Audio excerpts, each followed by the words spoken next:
দুনিয়ায় মানুষ পা রাখতে দেরি, সমস্যায় জর্জরিত হতে দেরি হয় না। প্রত্যেকটা মানুষই যখন দুনিয়াতে পা রাখে, মার পেটে যতদিন থাকে ততদিন মার সমস্যাগুলাকেই তার সমস্যা ধরা হয়, আবার তার সমস্যাগুলাকেই মার সমস্যা ধরা হয়। এটাই মনে হয় ডাক্তারি রীতিনীতিতে এটাই পাওয়া যায়।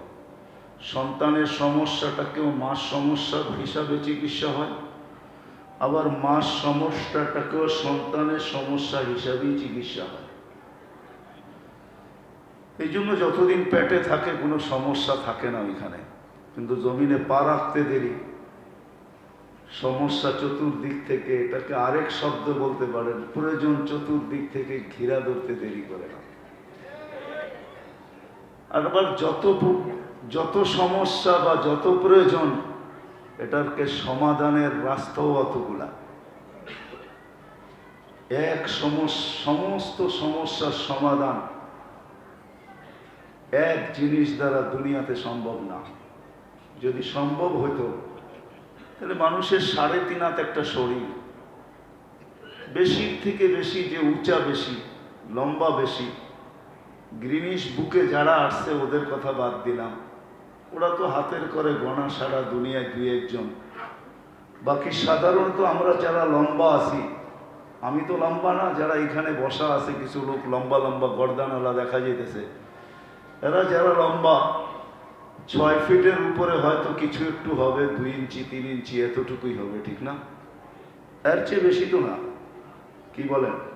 তারা আমার কথা হানা বললেন, এর চেয়ে বেশি তো না। এর চেয়ে বেশি হলে আবার ব্যাখাপ্পা দেখা যাবে, ঠিক না? মাথার মাপ কিন্তু আমাদের 23-এর উপরে নাই। যত বড় মাথাই দেখেন, মাপ দেখবেন 23। কি বলেন হুজুর? আপনার টুপি কত? 23 না? 23। একটা 23 মাপ আছে, একটা 57-58 আছে, এর বেশি বড় না। কেননা 23-এর উপরে মাথা ভইলেই একটু ওই যে দূরের থেকে দেখেন না, কি আরে বোঝেন, এটা একটু ঢিলা হবে, আল্লাহর সিস্টেম আছে। তো যেটা বুঝাইতেছিলাম, ছোট্ট একটা শরীর, 3.5 তা, প্রত্যেক অঙ্গের আলাদা ডাক্তার পাবেন। আরে বাবা, তাইলে শিখলা কি? 3.5 একটা মানুষ, তুমি যদি সব পুরাটার চিকিৎসা না করতে পারো, মাত্র 3.5 তার হাতে, ঠিক না? কিন্তু চোখের জন্য ভিন্ন, কানের জন্য ভিন্ন, নাক কান গলা ভিন্ন, হার্ট ভিন্ন, কিডনি ভিন্ন, হাড্ডি ভিন্ন, দাঁত ভিন্ন, ঠিক না? হ্যাঁ, আমার কথা প্রমাণ হলো যে দুনিয়ায় যতগুলা সমস্যা, এটাকে সলিউশন করার রাস্তাও অতগুলা, একক রাস্তা দিয়ে সলিউশন করা যায় না। আমি শেষ জায়গায় চলে আসছি। আমাদের সামনেও একটা সমস্যা আসতেছে, অনেকগুলো সমস্যা সামনে আসতেছে। মৃত্যুও একটা সমস্যা, কবরও একটা সমস্যা, কিয়ামতের মাঠও একটা সমস্যা, হিসাব কিতাবও একটা সমস্যা, পুলসেরাতও একটা সমস্যা, আরো অনেক সমস্যা আছে। কিন্তু মাধবদীর মানুষ সব কিছুর সলিউশন একটা, সব কিছুর সমাধান একটা। বাস ওটা যদি আমরা অর্জন করতে পারি, ওটা যদি হয়ে যায়, তো কসম খোদার সমস্ত সমস্যার সমাধান হয়ে যাবে। আমি বিশেষ করে যুবকদের পায়ে হাত রেখা বলতেছি, সমস্ত সমস্যা। এই জন্য মানুষ যখন মারা যায়, একজন ফেরেশতা ওই ঘরে ধ্বনি দেয়, তো ওই ফেরেশতা ধ্বনির ভিতরে বলতে থাকে, ধ্বনি দেয়, আওয়াজ দেয়, আর বলে জালাল ইশতেগাল, এই ব্যক্তির ব্যস্ততা শেষ, বাকিয়াল ওয়াবাল, সমস্ত ঘাটি সামনে, সমস্ত ঘাটি এর সামনে। যেমন ইব্রাহিম ইবনে আদহাম রহমতুল্লাহ আলাইহি বলখের বাদশাহ ছিলেন। বলখ ইরাকেরই অন্তর্ভুক্ত একটা স্থান, আজকে ইরাকের অন্তর্ভুক্ত। আগে ছোট ছোট বাদশাহী ছিল। আমাদের দেশে জমিদারি প্রথা ছিল, জমিদারদের নির্দিষ্ট এলাকা ছিল, ওই এলাকার প্রজারা মাসে বৎসরে জমিদারকে কর দিতে হতো। তো আগে বাদশাহী ছোট ছোট ছিল। যখন ইব্রাহিম ইবনে আদহাম রহমতুল্লাহ আলাইহি বাদশাহী ছেড়া চলে যান, তো কোনো এক সময় রাত্র জঙ্গলে কাটতো, দিন মরুতে কাটতো, দিন মরুতে কাটতো, রাত্র জঙ্গলে কাটতো, অথবা দিন জঙ্গলে কাটতো রাত্রে মরুতে কাটতো। তো একদিন বসরার ভিতরে আসছেন, তো সবাই বলতেছে, ইব্রাহিম তোমাকে তো হারায় ফেললাম, বাদশাহ ছিলা তুমি আমাদের, আজকে তো তুমি নাই, এই অবস্থা তুমি গ্রহণ করলে তো করলে কেন? বাদশাহ ছিলা, রাজপ্রাসাদ ছিল, শাহী পোশাক ছিল তোমার গায়ে, এই ভিক্ষুকের পোশাক গ্রহণ করলে তো করলে কেন? আর সারাদিনই তোমাকে দেখি, যখনই দেখি হয়তো মরুতে না হয় জঙ্গলে, যখনই দেখি মাথাটা নিচা, কি জানি তুমি সারাদিন ভাবতে থাকো, কখনো দেখি তোমার মুখে হাসি ফোটে না। তো ইব্রাহিম ইবনে আদহাম বলতেছিলেন যে 4টা প্রশ্ন আমাকে পাগল বানায় দিয়েছে, শুধু 4টা প্রশ্ন, 4টা সমস্যা আমাকে পাগল বানায় দিয়েছে, যার কারণে আমি রাজপ্রাসাদ ছাড়তে বাধ্য হয়েছি। কাহিনী বড় লম্বা, ওনার জীবনী তো পুরা শেষ করা যাবে না, আর বলেও শেষ করা যাবে না। তো সবাই ধরছে, ইব্রাহিম 4টা প্রশ্নই বলে দাও না আমাদেরকে। তো বলছে, শোনো, প্রথম প্রশ্ন ছিল, যেদিন মার পেটে রূহ আসছে, বুখারীর রেওয়ায়াতও আছে, ওই দিন সব কিছু লেখা হয়, তার সাথে সাথে 2টা জিনিসও লেখা হয়, আর শাকিয়ুম আম সাঈদ, নেককার না বদকার। তো ইব্রাহিম ইবনে আদহাম রহমতুল্লাহ আলাইহি বলতেছিলেন চিৎকার দিয়া, ফালা আদরি মাদা কুতিব, আমি জানি না আমার কি লেখা হয়েছে, নেককার না বদকার, আমি জানি না কি লেখা হয়েছে, এই ভাবনা আমাকে পাগল বানায় দিয়েছে। কি লেখা হয়েছে? বলছে ইব্রাহিম, দ্বিতীয়টা বলে, যেদিন মালাকুল মউত আসবে, 2টা সম্বোধনের যে কোনো একটা সম্বোধন আমাকে করবে। হয়তো আমাকে সম্বোধন করবে আইয়াতুহান নাফসুত তাইয়্যিব মিনাল জাসাদিত তাইয়্যিব ইলা রাউহিন ওয়া রাইহান, অথবা দ্বিতীয় সম্বোধন হবে নাফসুল খাবিস মিন জাসাদিল খাবিস, পবিত্র রূহ বলা হবে অথবা অপবিত্র রূহ বলা হবে। ফালা আদরি মাযা ইউখাতিব, আমি জানি না আমাকে কি সম্বোধন করা হবে। বলছে ইব্রাহিম, তৃতীয়টা বলো। তো বলছে, কবরে যাওয়ার পরে কেউ জবাব দিতে পারবে আর কেউ পারবে না। ফালা আদরি আ উচিত আম লাম উচিত, আমি জানি না আমি জবাব দিতে পারবো কি পারবো না। বলছে চতুর্থটা বলো। বলে কিয়ামতের মাঠে আল্লাহ 2 ভাগ করবেন, ফারিকুন ফিল জান্নাতি ওয়া ফারিকুন ফিস সাঈর, অথবা আম্মা মান উতিয়া কিতাবাহু বিয়ামিনি আও উতিয়া কিতাবাহু বিশিমালি, অথবা এটা বলবে আমতাজুল ইয়াউমা আইয়ুহাল মুজরিমুন, আমি জানি না আমাকে কোন দলের অন্তর, মিন আইয়িল ফারিকাইনি আনা, লা আদরি মিন আইয়িল ফারিকাইনি আনা, জানি না আমি কোন দলের অন্তর্ভুক্ত। দুনিয়া যত সমস্যা তত সলিউশন, তত সমাধানের রাস্তা। আখেরাতে সমস্যা বেশি, সমাধানের রাস্তা শুধু একটা। যদি বুঝতে পারি ওই সমাধানের রাস্তা হলো মুহাম্মাদুর রাসূলুল্লাহ,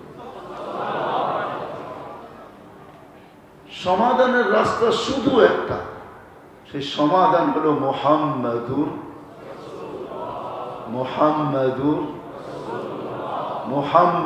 রাসূলুল্লাহ। আর এটাও আমি প্রমাণ দিতেছি, কোরআনে কোথাও আল্লাহ নিজের এতাতের কথা বলেন নাই এককভাবে, কোরআনে কোথাও নেই। যেখানে আতিউল্লাহ বলছেন ওইখানে আতিউর রাসূল বলছেন, যেখানে আতিউর রাসূল বলছেন ওইখানে উলিল আমরি মিনকুম বলছেন। কিন্তু কোরআনে কয়েক জায়গায় আল্লাহ এককভাবে বলছেন মান আতা আর রাসূল ফাকাদ আতা আল্লাহ, আমার নবীর গোলাম হয়ে যাও, আমার হইতে হবে না, আমার বইলা আমি মাইনা নিব। এইখানে নিজেরটা জিকির করেনই নেই, বিদে আমাদের সব সমস্যা যা সামনে আসতেছে, ওই মৃত্যু লগ্নে যে কানে ধ্বনি আসবে, জালাল ইশতিগাল বাকিয়াল ওয়াবাল, সমস্ত ব্যস্ততা শেষ, সব গাটি সামনে, সমস্ত গাটির সমাধান একটা, সেটা হলো মুহাম্মাদুর রাসূলুল্লাহ সাল্লাল্লাহু আলাইহি ওয়াসাল্লাম। আর এটারও একটা কারণ আছে। আল্লাহ এক জায়গায় প্রথমে নিজের ইতাআতের কথা বলছেন যে আমাকে মানো, কিন্তু আমি আল্লাহকে প্রশ্ন উঠাইয়া দিতে পারি যে আল্লাহ তোমাকে মানবো তো মানবো কি করে? তোমাকে তো চোখেই দেখা যায় না। লা তারাকাল উয়ুন, তোমাকে চোখে দেখা যায় না। ওয়ালা তুখালিতুকা যুনুন, দেনদারুরা তোমাকে আনা যায় না। ওয়ালা ইয়াসিফুকাল ওয়াসিফুন, বর্ণনা দিয়ে তোমাকে শেষ করা যায় না। তো তোমাকে মানবো তো মানবো কি করে? প্রশ্ন হয় না? হয় না? তোমার কথা শুনেও যায় না। তো আল্লাহ এই উম্মতের উপরে মেহেরবানি করছেন, আল্লাহ আমাদের প্রশ্নকে মেনে নিছেন। আমি বলি মেরাজ এই জন্য হয়েছে যে আল্লাহ জানেন মেরাজের অনেকগুলো কারণ আছে, এর ভিতরে একটা কারণ এটাও যে আল্লাহ মনে হয় মেনে নিছেন যে এক জমানায় টেকনোলজি আসবে, উম্মতে মহামার বন্ধুর উম্মতরা ভাববে যে আমাকে তো দেখাই যায় না, ধরা ছোঁয়ার বাহিরে আমি, আমাকে মানবে তো মানবে কি কইরা? তো বন্ধুকে ডাইকা নিয়ে গেছেন, আসেন বন্ধু আসেন আমাকে দেখা যান। তারপরে উম্মতকে যায় বলেন যে আমি দেখা আসছি, আল্লাহ আছে, আল্লাহকে দেখা আসছি। শুধু আল্লাহ দেখা আসি নাই, আরশ দেখা আসছি, কুরসি দেখা আসছি, লৌহ দেখা আসছি, কলম দেখা আসছি, সিদরাতুল মুনতাহা দেখা আসছি, জান্নাত জাহান্নাম দেখা আসছি। সব কিছু দেখানোর পরে আমি ঘোষণা দিয়া দিব যে আমাকে মানতে হবে না, মান আতা আর রাসূল ফাকাদ আতা আল্লাহ, আমার বন্ধুর গোলাম হয়ে যাও, আমার গোলামি মেনে নিব। শুধু আমার বন্ধুর ভিতরেই সলিউশন, আর কত দিকে যেতে হবে না। আমি দাবির উপরে দলিল আনবো। আমার দাবি হলো আখিরাতের সমস্ত সমস্যার সমাধান। দুনিয়ার আমি দেখাইলাম ছোট্ট একটা শরীর, এটার সমাধান সব ডাক্তার দিতে পারে না, এটার জন্য আলাদা আলাদা অঙ্গের ডাক্তার। হ্যাঁ, আবার আল্লাহ কুদরতও বুঝাইছেন। আল্লাহ যে আল্লাহ, এটারও শুধু শুধু আল্লাহ বলেন না, অফি আনফুসিকুম আফালা তুবসিরুন, এটাকে আল্লাহ সত্যায়িত করছেন। এই জন্য মাঝে মাঝে আমরা যাই, বিভিন্ন মেডিকেলের প্রোগ্রাম হয়তো, আমি প্রশ্ন করি মেডিকেলের ভিতরে যে বলেন দেখার মতো সবচেয়ে ছোট অঙ্গ কোনটা মানুষের? বাহির থেকে দেখলে সবচেয়ে ছোট কোনটা মনে হয়? চক্ষুটা সবচেয়ে ছোট মনে হয়। ঠোঁটের চেয়েও চোখ ছোট, নাকের চেয়েও চোখ ছোট, কানের চেয়েও চোখ ছোট। ছোট্ট একটা অঙ্গ নিয়ে 500 বছর আপনাদের রিসার্চ চলতেছে, আপনাদের গবেষণা চলতেছে।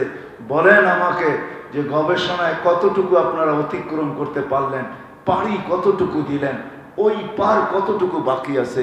আজ পর্যন্ত দুনিয়ার কোনো ডাক্তার আমাকে সলিউশন দিতে পারে নাই। সবাই বলে পারি দিছি এটা জানি, কিন্তু কতটুকু অতিক্রম করলাম এটাও জানি না, ওই পার কোথায় এটাও জানি না। যে আল্লাহ এতটুকুর ভিতরে এরকম কুদরত ফিট করতে পারেন, উনির নামই হলো আল্লাহ, উনি হলেন আল্লাহু আকবার, উনি আল্লাহ। এই জন্যই উনি বলছেন অফি আনফুসিকুম আফালা তুবসিরুন, কেননা ছোট্ট একটা চোখে 13 কোটি ক্যামেরা ফিট। কত? 2 চোখে 26 কোটি ক্যামেরা, একটা না দুইটা না, 13 কোটি করে 26 কোটি ক্যামেরা। প্রত্যেকটার তার ভিন্ন ভিন্ন, যেটাকে ক্যাবেল বলে। আল্লাহ পিছনে নিয়ে গেছেন 13 কোটি জায়গা ব্যবহার করছেন, 1.6 সেন্টিমিটার জায়গা। আমি আপনাদেরকে বিজ্ঞান পড়াইতে আসি নাই, পড়াইলে রাত কাটায় দিতে পারবো ইনশাআল্লাহ, এতটুকু আশা করি। সারা রাত্র কাটায় দিতে পারবো বিজ্ঞান পড়া, যে আল্লাহ কুদরত বানাইছে তো বানাইছে। যাক, আমি যেটা আমার আলোচ্য বিষয় নিয়ে যাইতেছি, কারণ আল্লাহ পাইতে হইলেও মুহাম্মদুর রাসূলুল্লাহ আগে পাইতে হবে, তারপরে আল্লাহ পাওয়া যাবে। বেদা আমি মুহাম্মদুর রাসূলুল্লাহ নিয়েই শুরু করলাম। এটার ভিতরে সমাধান। এই জন্য আল্লাহ সবকিছু দেখায় ঘোষণা দিয়েছেন, মান আতা আর রাসূল ফাকাদ আতা আল্লাহ। যদিও ডেলি আমরা 32 রাকাতে 32 বার চাই ইহদিনাস সিরাতাল মুস্তাকিম, আমি ওই ভাইদের কথা মাইনেই নিলাম আজকে যে লা সালাতা ইল্লা ফি ফাতিহাতিল কিতাব, মাইনেই নিলাম, বিরোধ করলাম না। তাকেও প্রশ্ন করি আমি যে ডেলি 32 বার আমরা চাই ইহদিনাস সিরাতাল মুস্তাকিম, কিন্তু আল্লাহ বলে ওয়াইন তুতিউহু তাহতাদু, চাও বটে পাবে কোথায়? পাবে ওই জায়গায় যেটা মুহাম্মাদুর রাসূলুল্লাহ। আসো এর গোলাম হও, হেদায়েত চাবে বটে, কিন্তু গোলাম হয়ে যাও, আমরা বাড়িতে নিয়ে হেদায়েত দিয়ে আসবো। ওয়াইন তুতিউহু তাহতাদু। তো যেটা বুঝাইতেছিলাম, ইব্রাহিম ইবনে আদহাম পুরা বসরাবাসীকে পাগল বানায় দিয়েছে 4 প্রশ্নের। তো বসরাবাসী চিৎকার দিয়ে বলছে, ইব্রাহিম তুমি পাগল হও না, তোমার 4 প্রশ্নের জবাবে আমরাও পাগল হয়ে গেছি। আল্লাহ ওয়ালারা তো আল্লাহ ওয়ালাই হয়, ঠিক না? আল্লাহ ওয়ালারা আল্লাহ ওয়ালাই হয়। এরা হাইটা গেলেও মানুষের ভিতরে রং ছিটাইতে ছিটাইতে যায়, আসে না কখনো। ফিলসফি হলো এটা। জানোয়ার শাহ কাশ্মীরি রহমতুল্লাহ আলাইকে দেখা যখন সাধু বলতেছে যে ये जूते का चेहरा हो नहीं सकता, हाथ आगे बढ़ाओ मुसलमान बनाओ, तो আমি বলবো যে কালার আগে লেগে গেছে, মুসলমান পড়ে হয়েছে। এটা হলো আমার থিওরি। জন্য আল্লাহ ওয়ালারা বসরাওয়ালা বলতেছিল ইব্রাহিম পাগল বানায় দিলাম। বিদায় আমাদেরও সমস্যাগুলো সব সামনে আসতেছে, হয়তো আজ আসবে, না হয় কাল আসবে। থাকার সুযোগ এখানে কারো নাই, কেউ থাকে না, আমরাও থাকবো না। এই জন্য কোরআনের কথাই সত্য। লিগাত কোরআন বলছে, ইয়া আইয়ুহাল্লাযীনা আমানুত্তাকুল্লাহ ওয়াল তানজুর নাফসুম মা কদ্দামাত লিগাত, মা কদ্দামাত লিগাত, মা কদ্দামাত লিগাত। কালকের জন্য কতটুকু তুমি প্রস্তুত? ওই কাল সবার সামনে আসতেছে, উঠা যাইতে হবে সবাইকে। যদি থাকার উপযুক্ত ছিল তো একজনই ছিল, যেটা কবি লিখতে বাধ্য হয়েছেন, কলম উঠতে বাধ্য হয়েছে, কালি চলতে বাধ্য হয়েছে, অক্ষর দাঁড় হইতে বাধ্য হয়েছে। লাউ কানাতিদ দুনিয়া মা মা মুখাল্লাদা মা মাতা মুহাম্মাদা। দুনিয়া যদি চিরদিন কারো জন্য হতো তো মুহাম্মদুর রাসূলুল্লাহ সাল্লাল্লাহু আলাইহি ওয়াসাল্লাম দুনিয়ার থেকে চাইতেন না। ইলেকশন মনে হয় এখনো শেষ হয়নি আপনাদের এলাকায়, ঠিক না? প্রচার চলতেছে, ঠিক না? রাত নাই দিন নাই। যদি লোকও না থাকে তাহলে ক্যাসেটের মেমোরির মাধ্যমে প্রচার চলতেছে, ঠিক না? সকাল হইতে দেরি, প্রচারের মাইক বাজতে দেরি হয় না। মুহাম্মদুর রাসূলুল্লাহ সাল্লাল্লাহু আলাইহি ওয়াসাল্লাম চিরদিন দুনিয়াতে থাকতেন, কেননা ওনার প্রচার সৃষ্টির আগের থেকে হইতেছিল। ওনার সৃষ্টি না, সমগ্র সৃষ্টির আগে থেকে মুহাম্মদুর রাসূলুল্লাহ সাল্লাল্লাহু আলাইহি ওয়াসাল্লামের প্রচার চলতেছিল। রব স্বয়ং প্রচার করতেছিলেন। পরে আইসা তো সবাই প্রচার শুরু করছে, কিন্তু যখন কেউ ছিল না, আল্লাহ ছিলেন, তখন আল্লাহ প্রচার করতেন, বন্ধুর প্রচার। কোরআন হাদিস এটাই বোঝায়, কেননা আল্লাহ সূরা ইয়াসিন 1000 বছর আগে, সৃষ্টির 1000 বছর আগে তেলাওয়াত করছেন সূরা ইয়াসিন। ইয়াসিন আল্লাহ রসুলের নামের ভিতর থেকে একটা নাম, 10টা নামের ভিতর থেকে একটা নাম হলো ইয়াসিন। আল্লাহ নিজের বন্ধুকে যখনই ডাকছেন তো ডাইরেক্ট নাম ধরে কখনো ডাকেন নাই। এতটুকু আল্লাহ ভালোবাসতেন যে বন্ধু আপনার নাম ধরে আমি ডাকতে চাই না, এই জন্য উপাধি দিয়া ডাকতেন। কখনো মুজাম্মিল ডাকছেন, কখনো মুদ্দাসসির ডাকছেন, কখনো তহা ডাকছেন, কখনো ইয়াসিন ডাকছেন, কখনো রাসূল ডাকছেন। হায় হায়, একে উপাধি দিয়া ডাকছেন, নাম ধরে ডাকেন নাই। এই জন্য ডাইরেক্ট আল্লাহ রসুল সাল্লাল্লাহু আলাইহি ওয়াসাল্লামকে নাম ধরে ডাকাও এটা বেয়াদবি, লেখাও বেয়াদবি। আল্লাহ এটাকে পছন্দ করেন নাই। তো 1000 বছর আগে আল্লাহ নিজে প্রচার করতেছে, ইয়াসিন তেলাওয়াত করছেন, ইয়াসিন আল কোরআনিল হাকিম, এই পর্যন্ত তো আসছে। কোরআনে হাকিমের কসম আল্লাহ খাইতেছেন, তারপরেও সামনে কসম আছে, ইন্নাকা লামিনাল মুরসালিন। ইন্নাকা এই কথা বুঝায় আরবি গ্রামার হিসাবে মনে হয় আমাদের নবীজি ওই সময় আল্লাহর সামনে বসা ছিল, নাইলে আল্লাহ ইন্নাকা খেতাব করলেন তো করলেন কি কইরা? আরবি গ্রামার হিসাবে তো ইন্নাহু হওয়ার কথা, ইন্নাহু লামিনাল মুরসালিন, কিন্তু আল্লাহ বলতেছে ইন্নাকা লামিনাল মুরসালিন। মনে হয় ওই সময় আল্লাহর সামনেই বসা ছিলেন।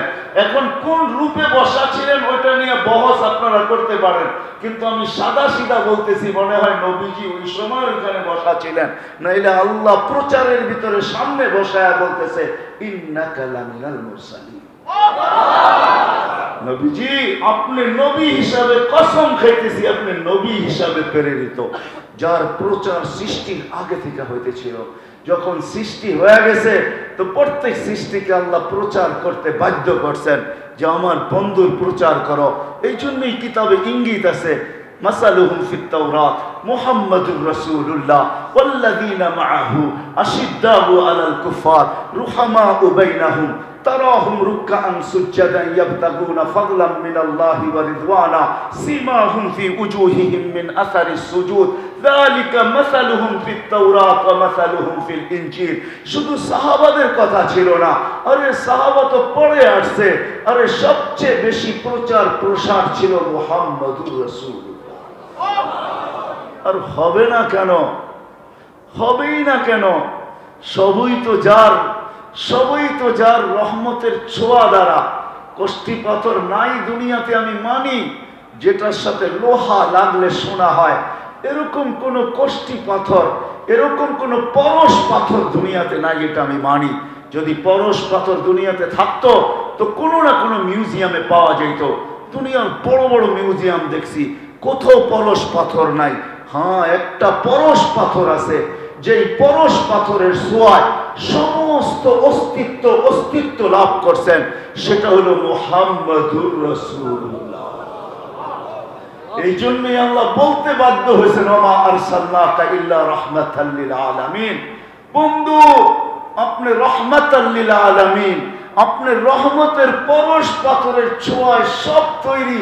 আমি ছোঁয়া দিতেছিলাম তো কুরসি হইতেছিল, কুরসি হইছে, ছোঁয়া দিছি তো আরশ হইছে, ছোঁয়া দিছি তো লৌহ হইছে, ছোঁয়া দিছি তো কলম হইছে, ছোঁয়া দিছি তো জান্নাত হইছে, ছোঁয়া দিছি তো জাহান্নাম হইছে, ছোঁয়া দিছি তো আকাশ হইছে, ছোঁয়া দিছি তো সিদরাতুল মুনতাহা হইছে, ছোঁয়া দিছি তো বাইতুল মামুর হইছে, ছোঁয়া দিছি তো বাইতুল্লাহ হইছে, ছোঁয়া দিছি তো জমিন হইছে, পাহাড় হইছে, পর্বত হইছে, ছোঁয়া দিছি তো সিদ্দিক হইছে, ছোঁয়া দিছি তো ফারুক হইছে, ছোঁয়া দিছি তো আলিউল উসমানে গনি হইছে, ছোঁয়া দিছি তো আলিউল মুর্তাজা হইছে, ছোঁয়া দিছি তো আবু হানিফা হইছে, ছোঁয়া দিছি তো আহমদ ইবনে হাম্বল হইছে, ছোঁয়া দিছি তো শাফি হইছে, ছোঁয়া দিছি হয় তো মালিক হইছে, ছোঁয়া দিছি তো আব্দুল কাদের জিলানী হইছে, ছোঁয়া দিছি তো অলিদের শিরোমণি আব্দুল কাদের জিলানী হইছে, ছোঁয়া দিছি তো গৌস হইছে, ছোঁয়া দিছি তো কুতুব হইছে, ছোঁয়া দিছি তো শাইখুল হাদিস হইছে, ছোঁয়া দিছি তো মুফতি হইছে, মুফতি হইছে, ছোঁয়া দিছি তো মুহাদ্দিস হইছে, ছোঁয়া দিছি তো ইনসান হইছে। ওই পরশ পাথরের ছোঁয়ায় সব তৈরি। কি বলেন? শাইখুল হাদিস কি বলে? মুহাম্মদুর রাসূলুল্লাহ সাল্লাল্লাহু আলাইহি ওয়াসাল্লাম, যার প্রচার প্রসার চলতেছিল জন্মের হাজার বছর আগের থেকে, তারপরে এরকম কোন নবী আসেন নাই, রসুল আসেন নাই যার প্রচারে বাধ্য ছিলেন না। সমস্ত কিতাবের ভিতরে প্রচার চলতেছিল, প্রসার চলতেছিল। মুসা আলাইহিস সালামের মতো নবী পর্যন্ত তারাতাল আলওয়াহ বাদায়ে নেহায়া আছে, নিজে যেই কিতাব আল্লাহ লেখা দিয়েছেন ওই কিতাবকে পাশে সরায় বসে উম্মত বানায় দেন। নবী হওয়ার দরকার নাই। আল্লাহ বসে সাবাক্তা মিনহুম, বড় আগে চলে আসছো, তোমাকে উম্মত বানানোর কোনো সুযোগ নাই। বলছে তাইলে ওই উম্মত আমাকে একটু দেখায়া দেন। বলছে এটাও সুযোগ নাই, কেননা এরা পরে আসবে, তুমি আগে চলে আসছো। আর আমি এদেরকে শোকেজে রেখা দিছি, এরা শোপিস, সুকেজে রেখা দিছি, ওইখান থেকে বাহিরও করবো না, দেখাবো না। বলছে আওয়াজ শোনানো যায় না, আসমিনি সাউতাহুম, একটু আওয়াজ শোনায় দেন না। তো আল্লাহ আওয়াজ শোনায় দিছিলেন, আওয়াজ দিছিলেন, ইয়া উম্মতা মুহাম্মদ। আমরা সবাই সাড়া দিতে দেরি করি নাই, আমরা সবাই সাড়া দিছি, লব্বাইক আল্লাহুম্মা লব্বাইক, লব্বাইক ওয়া সাদাইক। আল্লাহ আপনার ডাকে সাড়া দিতে পারে আমাদের ভাগ্য খুলে গেছে। আল্লাহ জিজ্ঞাসা করছেন, মুসা কিরকম শুনলা? মা সামিতু আহসানা মিনহু, এর চেয়ে সুন্দর আওয়াজ কোনোদিন শুনি নাই। আর এত সুন্দর শব্দে কেউ জবাব দিতে পারে, এটাও আমার জানা ছিল না।